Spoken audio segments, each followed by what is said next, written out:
हरे कृष्ण। आप सभी भक्तों का हार्दिक स्वागत। आज के प्रातःकालीन श्रीमद् भागवत के सत्र में, तो जिसमें हम श्रीमद् भागवत के चौथे स्कंद अध्याय 28 अगले जन्म में पुरंजन को स्त्री योनि की प्राप्ति, उसके 23 नंबर श्लोक पे चर्चा करने जा रहे हैं। उस श्लोक का अनुवाद मैं एक बार आपके समक्ष पढ़ना चाहता हूँ। जब यवन गण राजा पुरंजन को पशु की भांति बांधकर उसे अपने स्थान को ले जाने लगे, तो राजा के अनुचर अत्यंत शोकाकुल हो उठे। उन्हें भी विलाप करते हुए राजा के साथ साथ जाना पड़ा। तो यहाँ पे हम देख रहे हैं पुरंजन की कथा, जो प्राचीन परिषद को नारद मुनि बतला रहे हैं। और नारद मुनि प्राचीन परिषद को पुरंजन की कथा से कह रहे हैं कि ये सकाम कर्म बंद करो, इस कर्म को करते रहोगे तो जन्म मृत्यु के चक्कर में फंसे रहोगे। और ये जो बात है राजा प्राचीन परिषद को समझाने के लिए ये कहानी चल रही है।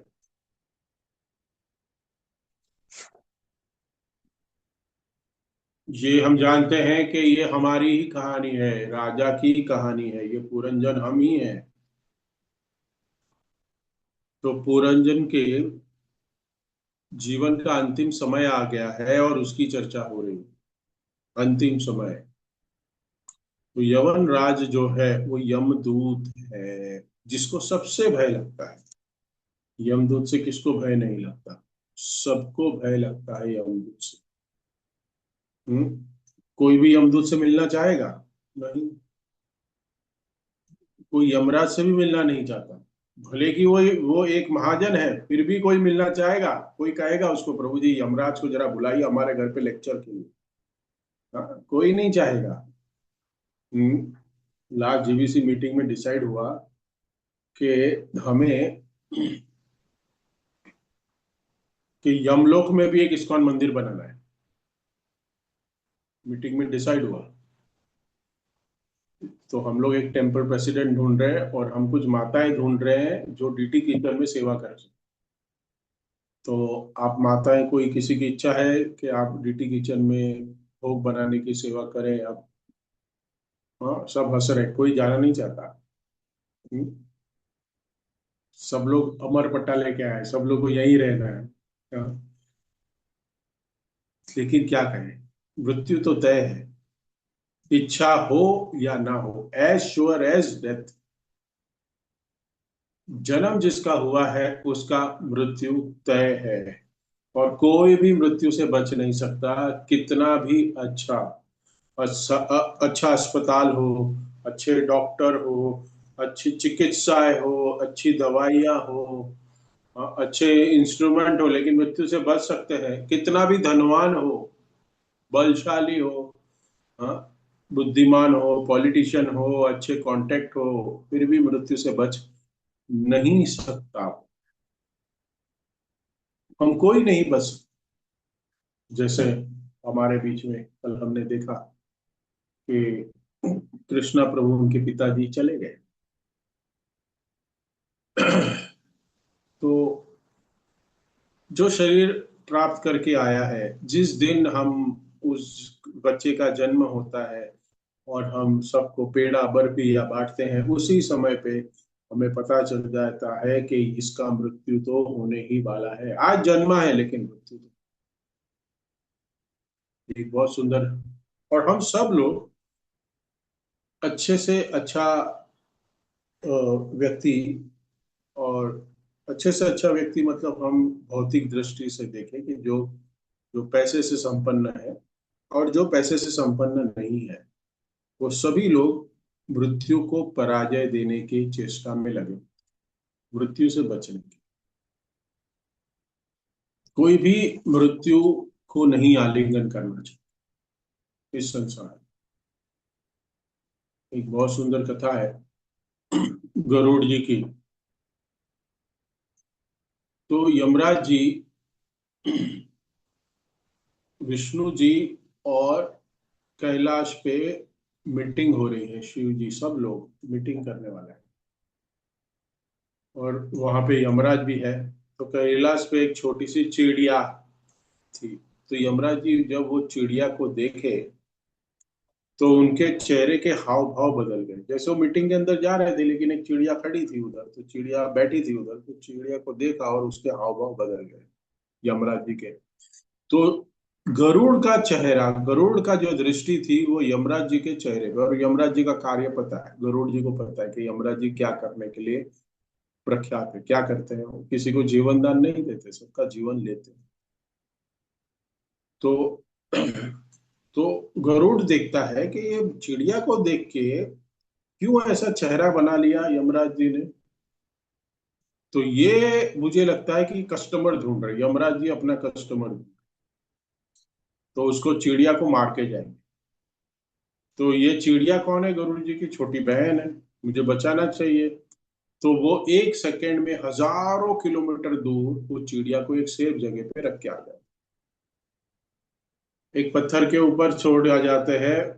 तो एक सेफ जगह पे छोड़ के आ जाते हैं तुरंत। और जब वो मीटिंग समाप्त हुई तब यमराज जी आ रहा है, तब गरुड़ जी ने पूछा, तो आप जब गए मीटिंग के अंदर तो एक छोटी चिड़िया यहाँ थी, आपने उसको देख के कुछ अपने हाव भाव कुछ अलग थे, तो क्या आप उसको मारना चाहते थे? तो यमराज ने कहा, देखो मैंने जब ये चिड़िया को देखा तो मेरे ध्यान में आया कि आज की जो लिस्ट है मेरी, उसमें नाम उसका ऊपर है, और उस लिस्ट में लिखा है कि ये 5 मिनट में मरने वाली है, एक सांप के द्वारा उसको खाया जाएगा। लेकिन लेकिन लिस्ट में वो लिखा है कि जो स्थान है वो ये स्थान यहाँ से हजारों किलोमीटर दूर है, उस स्थान में उसकी मौत लिखी है। तो यहाँ पे क्या कर रही है ये? इसके लिए मेरी भौहें, मैं बहुत अचानक मेरी भौहें है ना, मेरी आश्चर्य में था मैं कि ऐसे कैसे हो सकता है। लोकेशन तो लिखा हुआ है, दिस फॉरेन का लोकेशन है, और हम तो यहाँ इंडिया में है, हाँ कैलाश पे है, ऐसा कैसे हो गया? तो ये छोटी सी चिड़िया, तो मैं ये सोच रहा था, मैं ये आश्चर्य में था मीटिंग में जाने के पहले कि इसका लिस्ट में नाम तो है लेकिन लोकेशन गलत है। तो ये छोटी सी चिड़िया इतने हजारों किलोमीटर ट्रैवल करके 5 मिनट में पहुंचेगी कैसे वहां पे? क्योंकि उसकी मृत्यु तो लिखी हुई है वहां पे। लेकिन मैंने सोचा चलो हेडक्वार्टर से कुछ लिस्ट आया है तो कुछ सोच के ही बनाया होगा। तो उसी समय जब गरुड़ जी और यमराज जी बातें कर रहे हैं, एक बड़ा अजगर आया और वो जो चिड़िया थी जहां पे रखा था उसको खा के चला गया। तो जो गरुड़ जी चिड़िया को बचाने के लिए उसको इतना दूर छोड़ के आए, यमराज से दूर, लेकिन असली में गरुड़ जी ने उसको मृत्यु के पास छोड़ दिया। So as sure as that we don't know, मृत्यु से कोई नहीं बच सकता। युधिष्ठिर महाराज से भी ये प्रश्न पूछा गया कि दुनिया में सबसे आश्चर्यजनक अनुभव क्या है? तो युधिष्ठिर महाराज ने क्या कहा? अहनि अहने भूतानि गच्छन्ति यम मंदिरम, गच्छन्ति यम मंदिरम। ये जीव देखता है कि उसके पिता चले गए, उसके दादा चले गए, उसके परदादा चले गए, उसके सगे संबंधी भी जाते आ रहे हैं, लेकिन वो ऐसे जीता है कि मैं कभी नहीं जाने वाला, मैं कभी मृत्यु को के घाट पे नहीं चढ़ने वाला। जैसे कसाई खाने में बकरिया को काटते हैं, मुर्गी को काटते हैं, वो लाइन से रहती है, आगे वाले बकरी को खींच के लेके जा रहे हैं काटने के लिए, पीछे वाले घास खा रही है, उसका नेक्स्ट नंबर है, फिर भी वो घास खा रही है। देखिए, जो चिकन होता है, जो मुर्गी होती है, उसको देख रही है कि उसको काट रहे हैं, लेकिन वो तभी भी वहां जो दाना डाला होता है उसको चुनने के लिए, वो दाना खाने के लिए बिजी रहती है। वो देखती नहीं है कि उसके मेरे मेरे जो सगे संबंधी है उसका उसकी मृत्यु हो रही है, उसको कोई इंटरेस्ट नहीं, वो दाना खा रही है। तो हम भी क्यों में ही है। हमारे में कोई फर्क नहीं है उनसे, लेकिन हम व्यस्त है घास खाने में, इंद्रिय तृप्ति करने में। हम व्यस्त हैं सब लोग। हम सोच नहीं रहे क्योंकि हमें बचपन से मृत्यु के बारे में नहीं सोचना ऐसी ट्रेनिंग दी गई है। 1 से 10 स्टैंडर्ड तक आप एक भी सब्जेक्ट नहीं है जो मृत्यु के बारे में व्यक्ति को बता रहा है। कोई भी साइंस में, कोई भी मैथ्स में, कोई भी हिस्ट्री में कहीं नहीं बताया जाता कि मृत्यु क्या है। बच्चे को सिखाया नहीं जाता, हम बच्चों को दूर रखते हैं मृत्यु से। यहां तक कि हम ये देखते हैं कि जब स्मशान भूमि में जाना होता है तो कोई बच्चा नहीं आता है वहां पे। हाँ, घर का परिवार गुजर गए तो वो घर का परिवार का बच्चा आता है, लेकिन ऐसा कभी देखा है कि चलो ये सगे संबंधी गुजर गए तो अपने बेटे को लेके चले, अरे चल तू भी चल। नहीं, हम तो बोलते हैं बच्चा नहीं जाएगा, सबसे बुजुर्ग व्यक्ति है वो जाता है देखने के लिए अपना डेस्टिनी। लेकिन फिर भी वो जो बुजुर्ग व्यक्ति है वो देख के आ जाता है। हाँ, वहां पे चाय पी के आ जाता है, वहां पे बिस्कुट खा के आ जाता है, चर्चाएं करके आ जाता है और घर पे आके नहा लेता है।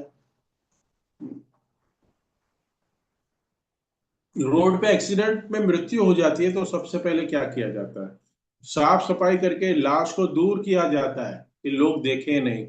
तो क्या है कि इस संसार में जो सत्य है ना उससे हमें छुपाया जाता है, हमें दूर भगाया जाता है। ये ज्ञान दिया ही नहीं जाता है कि ऐसा हमारे साथ भी कभी भी हो सकता है, इसलिए प्रिपेयर रहना चाहिए हमें। ऐसा हमें बताया ही नहीं जाता है। जो तैयार नहीं है उसको बहुत दर्द होता है। सुनिएगा, जो तैयार नहीं है उसको शरीर छूटने के समय बहुत दर्द होता है। हजारों बिच्छू एक साथ काट रहे हैं, इतना तकलीफ होता है उस समय। ये कष्ट क्यों होते हैं बताइए? जब आत्मा शरीर से निकलती है तब बहुत दूर होता है। क्यों? आसक्ति के कारण। हमारी आत्मा जो हम है वो शरीर से आसक्त है। शरीर से जितने भी जुड़े हुए वस्तु है उससे भी आसक्त है। ये शरीर के साथ जो संबंधी सब जुड़े हुए ना उससे भी आसक्त है। और सब कुछ एक साथ चला जाता है मृत्यु जब आती है। हाँ, भगवान कहते हैं भगवत गीता में, मृत्यु के समय मैं उसका सब कुछ हर लेता हूं। हम्म, अगर आप कहो आज आपका कोई घर छीन ले, कार छीन ले, जेब का दर छीन ले, मोबाइल छीन ले, पर्स छीन ले, तो हमें तकलीफ होती है ना? होगी क्या नहीं? हाँ, कोई विचार आप, कोई आपका विचार, इच्छा, आइडिया छीन ले, अपना नाम लगा दे, तकलीफ होती है ना? मृत्यु के समय सब कुछ एक साथ छीन लिया जाता है। ना घर, कार, इच्छा, नाम, सब कुछ, बैंक बैलेंस, डिग्री, सब कुछ एक साथ छीन लिया जाता है, रिश्तेदार। तो ये जो आसक्ति इतनी होती है कि जिसके वजह से ये सब कुछ छीन लेने के बाद हमें बहुत कष्ट होता है। ये आसक्ति है, कष्ट होना। दर्द जो है ना वो आसक्ति के कारण होता है। मैं और मेरा, मैं अगर अभी कैंची लूं और मैं अपना कुर्ता काटूं तो किसी को दर्द होगा इस यहाँ पे? मैं अगर कैंची लेके मैं अपना कुर्ता काटूं, किसी को दर्द होगा? नहीं होगा। लेकिन मैं वही कैंची लेके आपके समक्ष आके आपके साड़ियों को, आपके दुपट्टे को काटने लगूं तो आपको दर्द होगा? मैं साड़ी काट रहा हूँ, मैं कपड़ा काट रहा हूँ, दर्द होगा नहीं होगा? होगा। एक कपड़ा काट रहा हूं तो आपको दर्द नहीं हो रहा है, और एक कपड़ा आपका काट रहा हूं तो मुझे दर्द नहीं हो रहा है। क्यों? क्योंकि हमने इस कपड़े के साथ अपना संबंध बना लिया है, इसके साथ हमारा संबंध है। मैं और मेरा, इसके वजह से दर्द हो रहा है। तो दर्द का कारण काटना नहीं है, उसके साथ, उस वस्तु के साथ अपना संबंध बनाना, उसके वजह से दर्द। जिसको भी हम कहते हैं मेरा, वो सब कुछ टेम्पररी है, और हम क्या है, परमानेंट है। इस संसार में जितनी भी वस्तु है वो सब कुछ टेम्पररी, और हम परमानेंट है। और परमानेंट इटरनल स्थायी आत्मा जो है वो अस्थाई वस्तु से आसक्ति बना लेगी तो क्या होगा, 100% उसको दुख होने ही वाला है, क्योंकि परमानेंट और टेम्पररी का कोई भी संबंध नहीं बन सकता। जब कोई भी वस्तु का विनाश हो जाएगा, उसकी एक्सपायरी आएगी, जब हमसे वो छूट जाएगा तो क्या होगा, तो हमें दुख होगा। तो हर वस्तु जो हम बाजार से खरीदते हैं अपनी खुशी के लिए, बाजार से खरीदते हैं क्यों, अपनी खुशी के लिए, उस वस्तु के साथ जब हमारा संबंध बना लेते हैं उसी समय हम और एक बीज खरीदते हैं, दुख का बीज। और जैसे जैसे समय बीतता है वो सुख हासिल होके चला जाता है, फिर दुख का बीज बड़ा होके दुख का बबल बन जाता है। जब उस वस्तु का विनाश होता है, उसे दूर चला जाता है, तब हमें परेशानियां होती है। आजकल है ना, ऑनलाइन शॉपिंग की बहुत क्रेज है। तो अनबॉक्सिंग आप लोगों ने सुना होगा, अनबॉक्सिंग एक एक इवेंट है, अनबॉक्सिंग। अनबॉक्सिंग करो, अरे व्हाट इज दिस अनबॉक्सिंग। तो आप जब अनबॉक्सिंग हम करते हैं ना, उस अनबॉक्सिंग में आनंद का अनुभव कराती है मार्केटिंग कंपनी। लेकिन वही अनबॉक्सिंग जब खोलने के समय देखते हैं कि अंदर से मोबाइल नहीं निकला, टाइल निकली है, लोहे की पट्टी निकली है, तब वही क्या हो जाता है, वही लाखों रुपए खर्च किए हुए मोबाइल के लिए वही दुख का कारण बन जाती है। हैप्पी अनबॉक्सिंग, क्या है मार्केटिंग, हैप्पी अनबॉक्सिंग। वो हैप्पी कभी अनहैप्पी हो जाता है, हमें पता ही नहीं। श्रीमद् भागवतम में प्रहलाद महाराज को प्रश्न आता है कि एक व्यक्ति के जीवन में दुख कब ही आता है। ये सबसे इंपॉर्टेंट प्रश्न है। प्रहलाद महाराज को पूछा जाता है सहपाठियों द्वारा कि ये दुख आता है वो क्यों आता है, ये जरा बताओ, कब दुख आता है। तो प्रहलाद महाराज उत्तर देते हैं कि जिस वक्त, जिस समय एक व्यक्ति जो है वो सुख का प्रयत्न करता है, सुख भोगने के लिए वस्तुओं को अर्जन करता है, उसमें से सुख ढूंढने की चेष्टा करता है, उसी समय दुख भी शुरू हो जाता है। दुख और सुख एक ही सिक्के के दो पहलू है, एक सिक्के के। अगर हम कॉइन उठाते हैं हाथ में क्योंकि हमें हेड्स चाहिए, लेकिन हेड्स के साथ आपने टेल भी उठा लिया है, आप उसको छोड़ नहीं सकते सिक्के के साथ। तो जब आप सुख उठाते हो इस दुनिया से तो आपको सुख पसंद है, इसलिए आपने सुख उठाया, लेकिन उसके साथ साथ आपको दुख भी उठाना ही पड़ेगा। आप उसको छोड़ नहीं सकते, अलग अलग कर ही नहीं सकते। तो वो आना ही है, क्योंकि आसक्ति है, जितनी ज्यादा आसक्ति उतना ज्यादा मरने के समय तकलीफ होती है। आप लोग ने एक स्टेज देखी होगी, कोमा की स्टेज, आप लोग ने सुना होगा कोमा में चला। वो क्या स्टेज है पता है, इतने पाप कर्म किए हैं, इतने बुरे कर्म किए हैं कि मृत्यु आ गया, लेकिन यमराज का कैलकुलेशन चलते ही रह रहा है, वो खत्म हो नहीं रहा है। तो क्या करते हैं, एक काम करो, थोड़ा टाइम इसको कोमा में रखो, इसका हिसाब करते रहेंगे।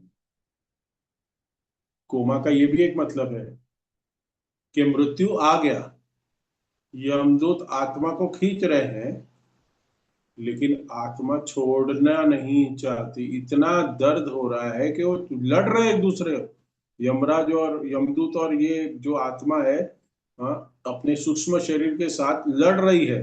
और लड़ने के समय इतना दर्द हो रहा है, दर्द हो रहा है कि शरीर कोमा में चला जाता है, क्योंकि ये शरीर ज्यादा दर्द नहीं सह सकता। अपने धन से, अपने अपने अपने कुर्सी से लोग बहुत आसक्त होते हैं, कोई छोड़ना नहीं चाहता अपना पद। तो यवन राज जो यहाँ पे है, यमदूत है, जो मृत्यु का भय है। उनको भय क्यों कहा गया है? क्योंकि यमदूत से भय लगता है, यमराज से सबको भय लगता है। क्योंकि यमराज मतलब मृत्यु। यमराज क्यों आएंगे विजिट करने किसी के घर? उसका काम ही है मृत्यु हरना, मतलब शरीर में से आत्मा को निकाल लेके जाना। तो यमदूत जब मारना चाहते हैं, तो हमारा सूक्ष्म शरीर, ध्यान से सुनिएगा, सूक्ष्म शरीर जो है उसको हमारे जो स्थूल शरीर है उससे बाहर निकालते। स्थूल शरीर से सूक्ष्म शरीर को बाहर निकलने की प्रक्रिया करते। जो हमारा सूक्ष्म शरीर है, आत्मा के ऊपर सूक्ष्म शरीर का एक आवरण है, सटल। उसके ऊपर ग्रॉस बॉडी है, जिसको हम स्थूल शरीर, जिसको हम देख पाते हैं, ये देख रहे हैं हम, शरीर एक दूसरे का देख पा रहे हैं, ये स्थूल शरीर। तो ये जो स्थूल शरीर है उसके अंदर सूक्ष्म शरीर है, और सूक्ष्म शरीर मतलब मन, बुद्धि और अहंकार। सूक्ष्म शरीर और उसके अंदर आत्मा। आत्मा जो है ना, वो आध्यात्मिक है, स्पिरिचुअल है। यमदूत जो है ना, वो आत्मा को छू नहीं सकते, वो नहीं छूते। तो सूक्ष्म शरीर जो है ना, उसको पकड़ते हैं अपनी रस्सी से। उनका सूक्ष्म रस्सी होता है, और उसको खींच के निकालते हैं। आत्मा जो है ना, स्थूल शरीर के प्रति आसक्त है। ध्यान से सुनिए, आत्मा जो है वो दोनों शरीर के प्रति आसक्त है, सूक्ष्म शरीर और स्थूल शरीर, ग्रॉस बॉडी और सेटल बॉडी। लेकिन जब सूक्ष्म शरीर निकालते हैं, तब आत्मा को बहुत बड़ा बड़ा धक्का लगता है, शोक लगता है कि मैं सूक्ष्म शरीर के साथ जाऊं कि स्थूल शरीर के साथ रहूं। वो डिसाइड नहीं कर पाती है। सूक्ष्म शरीर के साथ आसक्ति है, क्यों? क्योंकि उसमें विचार है, सपने हैं, इच्छाएं हैं, भावनाएं हैं, कर्मों के फल भी है, ये सब सारे स्थूल शरीर में, हाँ, सूक्ष्म शरीर में। बुद्धि है, आइडियाज है, अहंकार है। क्योंकि स्थूल शरीर के प्रति भी आसक्ति क्यों है? क्योंकि इस शरीर से इतने सारे कर्म किए हैं इंद्रिय तृप्ति हासिल करने के लिए। इंद्रियां है, हाथ है, पैर है, हाँ, उसको इसको खिलाकर इतना जवान किया है, इतनी मेहनत की है, मेकअप की है। तो आत्मा है ना, दोनों शरीर से आसक्त है। तो आत्मा कंफ्यूज हो जाती है कि मैं क्या करूं। लेकिन आत्मा की ज्यादा आसक्ति सटल बॉडी की तरफ होती है, सूक्ष्म शरीर की तरफ। जैसे मैं उदाहरण के लूं कि अभी भूकंप आया जापान में, आपको पता है? जापान में भूकंप आया 2 दिन पहले। तो अगर घर से कुछ लेके निकलना है, अभी शरीर, ये जो घर है वो तो टूटने वाला है, लेकिन घर के अंदर जो तिजोरी में रखा हुआ है, उसको लेके भागोगे क्या? नहीं आप लोग, हाँ। क्योंकि अगर वो बैंक बैलेंस में जो चेकबुक है हमारी, या जवाहरात है, जितने भी गहने हैं, जो भी है तिजोरी में रखा हुआ है, वो अगर लेके मैं निकल गया घर के बाहर, तो घर तो दूसरा भी बन जाएगा। घर तो दूसरा भी बना लेंगे, घर टूटने वाला है तो। उसी प्रकार कर्म के फल, कर्म के फल, इच्छाएं, भावनाएं, वो किस में होती है? सूक्ष्म शरीर में होती है। तो जब यमदूत सूक्ष्म शरीर खींचते हैं, तो रो रो कर आत्मा भी उसके पीछे चली जाती है। और ये जो स्थूल शरीर है, क्योंकि भूकंप आ गया है, घर तो गिरने ही वाला है, अभी कोई चांस तो है नहीं, तो कम से कम ये जो मेरा मन बुद्धि अहंकार से बना हुआ, जो मैंने इतने जन्मों के कर्म इकट्ठा किए हैं, उसको तो मैं लेके निकलूं। जो मेरा धन दौलत है उसको तो मैं लेके निकलूं। शरीर तो दूसरा भी, घर तो दूसरा भी बनने मिलने वाला है, यमराज तो दूसरा शरीर देने ही वाले हैं, वो तो पता है। करेक्ट। तो ये जो earth water air fire ether से बना हुआ जो शरीर है, पृथ्वी जल वायु आकाश से बना हुआ शरीर है, उसको हम गाड़ देते हैं या फेंक देते हैं या जला देते हैं शरीर को। और ये सब आसक्ति है। अगर अगर कोई बच्चे को एक आदमी लेके दौड़ने लगे, तो उसकी माँ क्या करेगी? पीछे भागेगी ना। बाप क्या करेगा? भागेगी। अरे बच्चा क्या, हमारा चप्पल लेके भी मंदिर में कोई भागा ना तो उसके पीछे पीछे भागेंगे। चप्पल के साथ भी आ सकती है हमें। तो जब यमदूत हमारे मन बुद्धि अहंकार को खींचते हैं, तो क्या हो जाता है? तो उसको पता है, यमदूत को पता है कि इसको खींचने के लिए जिसकी आसक्ति जिस वस्तु में, उसके ऊपर अटैक करो। आत्मा के ऊपर मत करो। मन बुद्धि अहंकार ये जो सूक्ष्म शरीर है उसको निकालो, वो ऑटोमेटिक बाहर पीछे पीछे चला आएगा। और ये जो सालों से जन्म मृत्यु के चक्कर में हम नया नया शरीर बना रहे हैं, लेकिन ये जो सूक्ष्म शरीर है वो करोड़ों जन्मों से वही है। स्थूल शरीर बदल रहा है, हर जन्म नया स्थूल शरीर मिल रहा है। असली बात तो यह है कि जो स्थूल शरीर है वो रोज बदलता है, लेकिन जो ये सूक्ष्म शरीर है हमारा, वो अनगिनत सालों से वही है। हमारे विचार, सपने, यादें, इच्छाएं, जितनी पुरानी आसक्ति है ना, हाँ, इसलिए जब यमदूत सूक्ष्म शरीर को खींचते हैं ना, तो आत्मा सिलेक्ट करती है सूक्ष्म शरीर, क्योंकि उसमें उसमें करोड़ों जन्म की दौलत है, इच्छाएं है, कचरा है मेरा इतने। हाँ, तो सब कुछ मेरे मेरे सूक्ष्म शरीर में है। तो हम सूक्ष्म शरीर को नहीं छोड़ते। हमें सूक्ष्म शरीर से ज्यादा लगाव है। ये आसक्ति है, मेहनत का फल है।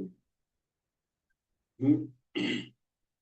तो हमारे इतने जन्मों की मेहनत है कि हमने आत्मा करोड़ों सालों से महान बुद्धि अहंकार से जुड़ा हुआ है। सोचिए कितनी आसक्ति होगी, कितनी आसक्ति होगी, कितना आसक्ति है कि आत्मा दौड़ता है यमदूतों के पास, और यमदूत क्या करते हैं? उसके ऊपर सूक्ष्म शरीर के अंदर जो आत्मा होती है उसके ऊपर एक शरीर डालते हैं, उसको यातना शरीर कहते हैं।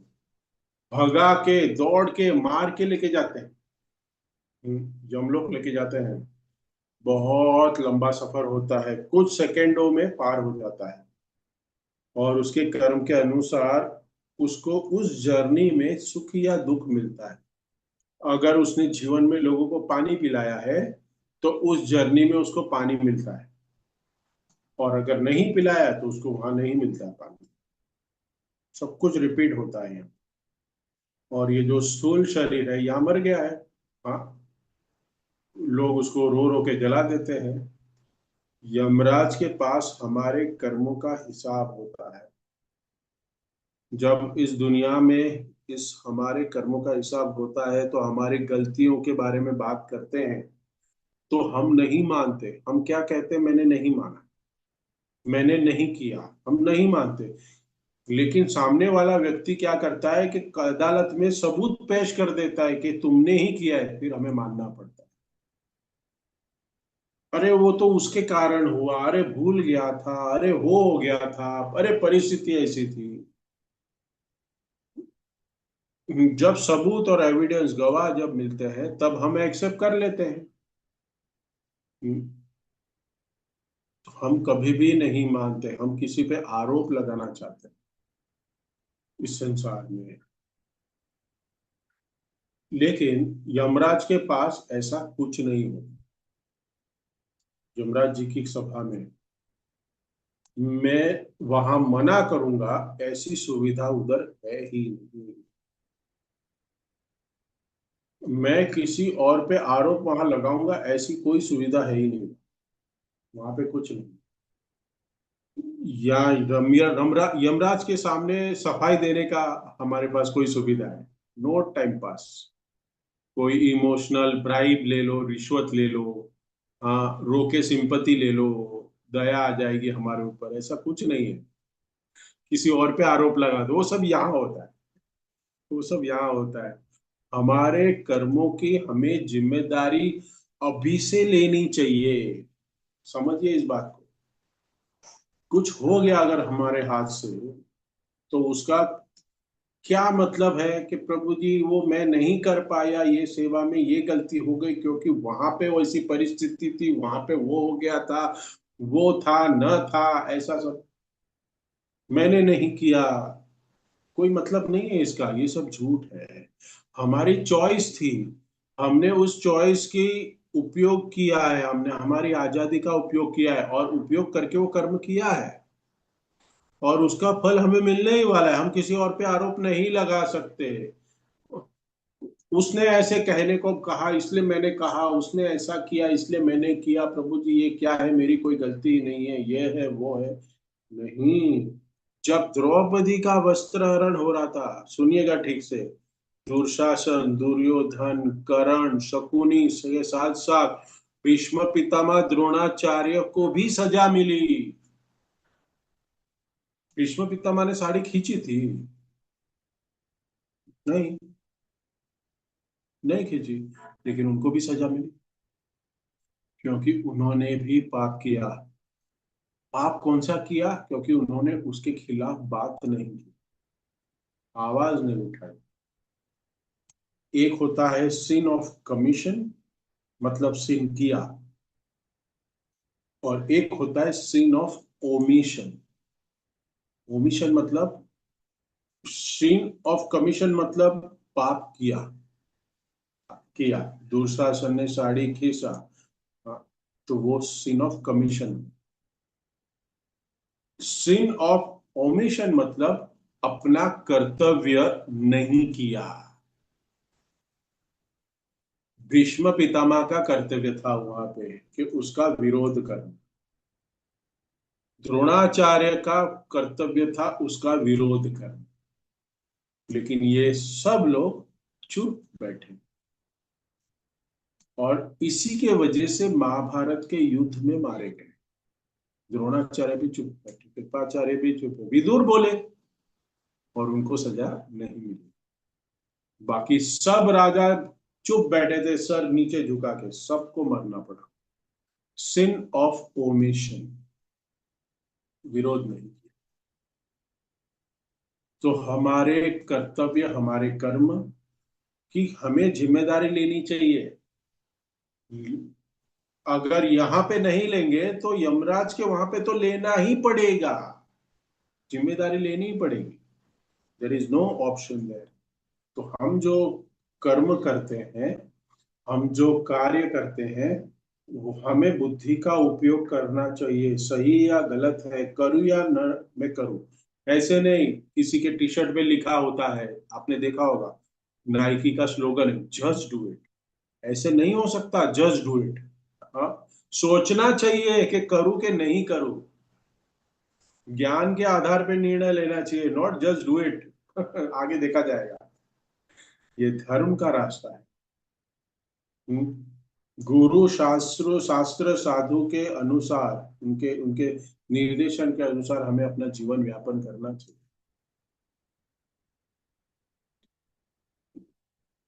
तो जब यमदूत लेके जाते हैं आत्मा को, उसके पीछे पीछे प्राण शक्ति, यहाँ पे बता रहे हैं इंद्रियों की शक्ति, हाँ, इच्छाएं और कर्म के फल भी चले।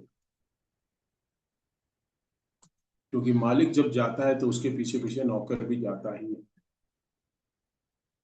तो ये मृत्यु दिखने में सुनने में बहुत डरावनी लगती है, लेकिन हमारे लिए, एक वैष्णव के लिए एक बहुत अच्छा अपॉर्चुनिटी है, ये मौका है। क्योंकि मृत्यु के समय अगर हमने अच्छी से तैयारी की है, तो हम बैक होम टू गॉडेड भी जा सकते हैं, भगवान के धाम जा सकते हैं। ये जो मनुष्य जीवन जो है ना, ये जो मनुष्य शरीर ऐसा है कि इतनी थोड़ी सी मेहनत की तो भी भगवान श्याम सुंदर को हम देख सकते हैं फेस टू फेस। जितनी भी हमारी उम्र है, जो जो भी उम्र में हम है, कुछ और साल हम मंगलारती करें, 16 माला जप करें, गुरु पूजा करिए, गुरु की सेवा करिए, भक्तों की सेवा करिए, एकादशी व्रत का पालन करें, विष्णु तिथि व्रत का पालन करें, कुछ साल और इस मनुष्य जीवन का उपयोग करके कृष्णा भावनामृत प्रोग्राम में भाग लेके यमराज के बदले हम विष्णु दूत को देखेंगे। हम यम लोक न जाते, हम विष्णु लोक जा सकते हैं। और ये मृत्यु के समय ही संभव है। कहाँ जाएंगे हम? नरक लोक जाए, स्वर्ग लोक जाए, वापस इस नगर में आए। इसलिए मृत्यु इज इज इनवाइटेबल, मतलब मृत्यु होना अवश्य है, मृत्यु होना ही पड़ेगा। कहाँ जाना है हमें? तो भक्तों के लिए ये जो मृत्यु है वो एक मौका है, एक मौका है। ये भौतिक दुनिया छोड़ के, भौतिक आसक्ति, भौतिक शरीर छोड़ के ये हमें, हाँ, हमें वैकुंठ धाम जाना है।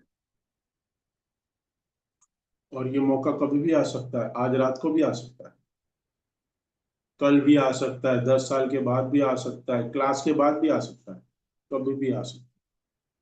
क्या हम तैयार हैं? तो हरिदास ठाकुर से जब हम देखते हैं चैतन्य चरितमृत में, हरिदास ठाकुर अपना शरीर छोड़ना चाहते थे, तो महाप्रभु ने कहा कि नहीं, तुम शरीर नहीं छोड़ सकते। लेकिन चैतन्य महाप्रभु जब अपनी लीला संपन्न करके इस धराधाम से जाने वाले थे, तो हरिदास ठाकुर ने कहा कि नहीं, मैं ये देख नहीं सकता कि आप इस शरीर से, आप इस धराधाम से जाने वाले, उसके पहला मेरा शरीर छूट जाए, मैं मृत्यु के, मैं मेरा शरीर छूट जाए और मैं मृत्यु पालूं। तो चैतन्य महाप्रभु के आलिंगन करके श्री चैतन्य, श्री कृष्ण चैतन्य, श्री कृष्ण चैतन्य करके हरिदास ठाकुर ने अपना शरीर त्याग दिया। भक्त लोग हैरान हो गए, ऐसी मृत्यु मिली उनको, बहुत बड़ी कृपा मिली। और चैतन्य महाप्रभु हरिदास ठाकुर का शरीर अपनी गोदी में लेके लेके डांस कर रहे हैं, कीर्तन कर रहे हैं, और घंटों घंटों डांस किया। और जगन्नाथपुरी में समुद्र में जाके उनका फाइनल रिचुअल्स किया, नहलाया उस शरीर को, और वहां समाधि ली। और वहां चैतन्य महाप्रभु ने कहा कि जो भी इस समंदर में आके यहाँ पे स्नान करेगा, उसको कृष्ण प्रेम प्राप्त होगी, शुद्धिकरण होगा। और और और खुद वहां पे बहुत सारे व्यंजनों का अरेंजमेंट करके बहुत बड़ा फेस्ट किया चैतन्य महाप्रभु ने। तो तो हमें ये तो हमें भक्ति में बहुत सीरियस होना चाहिए, नहीं तो वापस हम अगला जन्म माँ के पेट में उल्टा लटकेंगे, ABCD पढ़ेंगे, हमटी Dumpty set on wall, twinkle twinkle little star, ये सब पढ़ेंगे वापस। 2 into 2, 2 2 4, ये सब करेंगे हम। कौन करना चाहता है ये सब वापस, जन्म मृत्यु का चक्कर? तो ये जन्म आखिरी जन्म, last birth, only determined, fully determined in reading, hearing, chanting, बहुत जरूरी है।